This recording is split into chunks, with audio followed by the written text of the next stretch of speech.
হবে।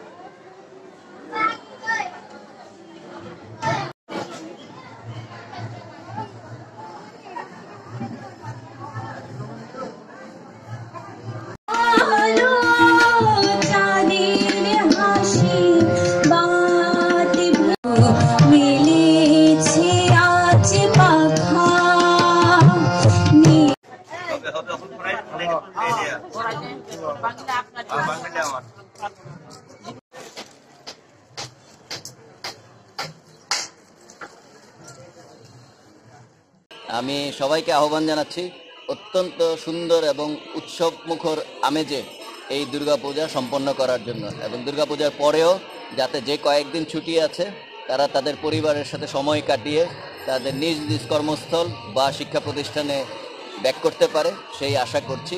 এবং আমরাও প্রশাসন এবং এখানে যারা আছে সবাই মিলে এই হিন্দুদের এই দুর্গাপূজায় সবাই মিলে জয়েন করে এই পূজাটাকে উৎসব মুখর আমেজে আমরা শেষ করব।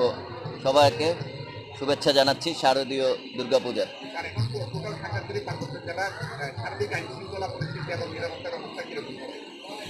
এই নিরাপত্তা ব্যবস্থা এখন সম্পূর্ণ স্বাভাবিক। আমরা সাজেকের পর্যটন ব্যবস্থাকেও খুলে দিয়েছি, পর্যটকরা আসতে পারেন, এবং যেহেতু অবরোধ নেই সেটা 144 ধারা আছে, কিন্তু জনগণের সব কিছু স্বাভাবিকভাবে তারা করতে পারেন, ব্যবসা বাণিজ্য দোকানপাট, এবং এখানে যারা স্থানীয় জনসাধারণ আছেন তারা স্বাভাবিকভাবে সকল কার্যক্রম সম্পন্ন করতে পারে। নিরাপত্তা বাহিনী তাদের কাজ করবে।